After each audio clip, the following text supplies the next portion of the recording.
All right, hello everybody. Gonna try a first tutorial in the driver side sliding tutorials. So one of the things here that makes the breakthrough so much better than others, or even the fancy sliders versus regular sliders, is the way the magnets are laid out. So the default layout on the breakthrough, you'll see it printed on the side. It's got breakthrough one side, YC EDC on top. That side has 6 magnets, 4 corners, 2 in the middle. The back side's got 2x4, so you got 4, 4, like that. What that does is when you're rolling around, see how it doesn't catch? It gives a lot more freedom to flip, whereas if it's upside down, get around here, it's stuck there. So it makes pushes a lot harder. It also makes flipping back around a lot harder.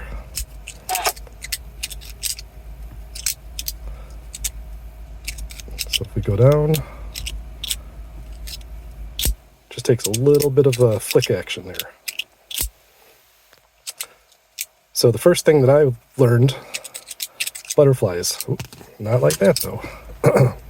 So butterflies, you can get your 6 on top, push, push, push, push.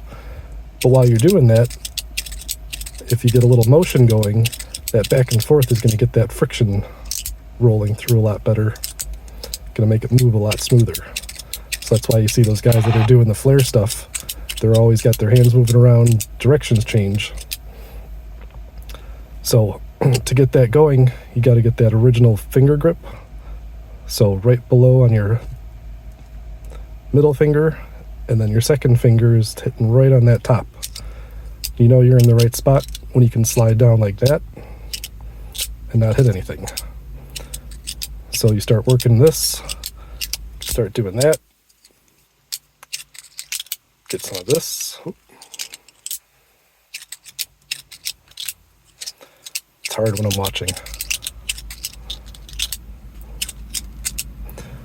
So the other part of this is I've got my hand kind of slanted, and gravity is doing most of that work. Now when I first got the breakthrough, it was super grindy. These plates needed a little bit of work to break in a bit, and the magnets were all loose. So I took some itty bitty little bit of blue tack and put it on the top of each magnet, and they're pretty much stuck now to the top.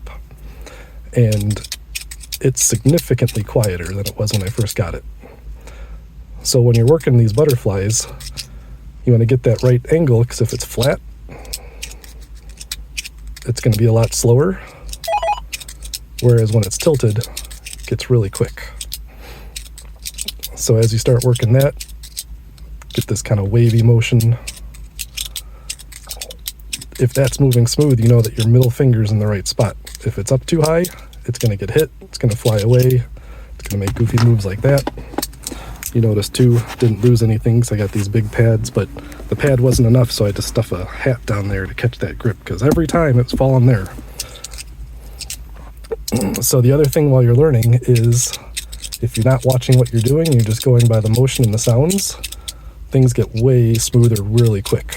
That was one of the tricks that I learned with beglery. I'm sitting there watching my hands do stuff, and your brain is a lot slower than your fingers are when your brain has to tell your fingers what to do after you see them. So just keep working that motion. Sometimes it falls. Hit my finger when I did that. You can get these side flicks going after a while. But the most important thing is those fingers, because if they're not in the right spot, you're going to miss a lot of action. A lot of things are going to crash. So hopefully that's a good start for you. This is a fun one too. But first things first is just get used to that finger grip, because it's really awkward at first. I thought my fingers were too fat. I've got pretty large hands. They wear an extra large glove. But eventually it all comes together and it just works. So that's the first trick, is learning those butterflies. I don't know what this is, like a wave. If you do it twice, you get a nice flick going there. And it's just a lot of fun. So any questions you got with that, let me know. I'll see if I can get some more tricks for you guys, and we'll go from there. Have a good one.